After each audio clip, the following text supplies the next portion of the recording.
Weight loss की journey में एक चीज़ का विशेष ध्यान रखना होता है कि जितना भी आपका कैलोरी इंटेक है, मतलब जो भी आप खाना खा रहे हैं उससे जितनी भी आपको कैलोरी मिल रही है और एक दिन में आपकी जितनी कैलोरी बर्न हो रही है उसके बीच में डिफरेंस आने पे आपकी कैलोरी खर्च ज़्यादा होनी चाहिए।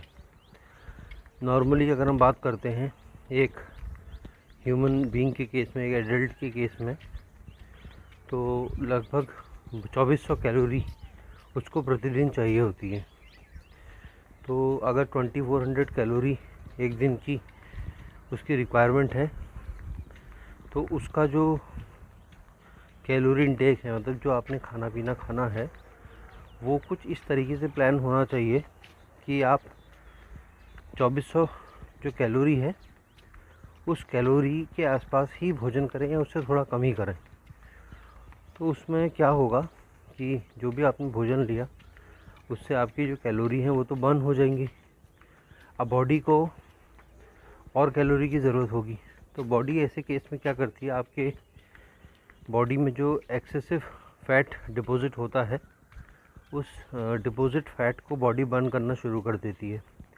और जब फैट बर्न हो जाता है तो आपकी जो अंदर एडिपोस जो टिश्यूज़ होते हैं जहाँ फैट स्टोर होता है, तो आपका वेट लॉस होना शुरू हो जाता है। नॉर्मली अगर हम बात करें कि कितनी कैलोरी हमें बर्न करनी होती हैं, कि अगर हमें 1 kg वेट लूज़ करना है तो 1 kg वेट लूज़ करने के लिए हमें अप्रॉक्सीमेट 7000 कैलोरीज बर्न करनी होती हैं। तो देखिए ऐसा है, जब भी आप वेट लॉस की जर्नी प्लान करेंगे तो 2 चीज़ों पर हमेशा ध्यान रखिएगा।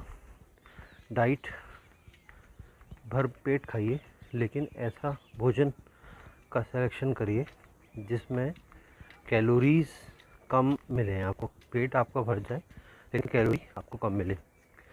और दूसरा ये है कि कैलोरी बर्न करने के लिए आपको कुछ ना कुछ करना है, और वॉकिंग सबसे बेटर ऑप्शन है।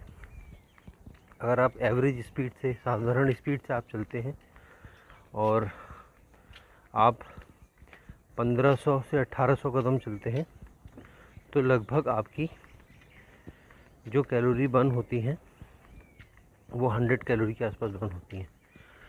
सब्सक्राइब ज़रूर कर लीजिएगा ताकि आगे इन्फॉर्मेशन आपको मिलती रहे। तब तक आप सभी का धन्यवाद। Thank you so much.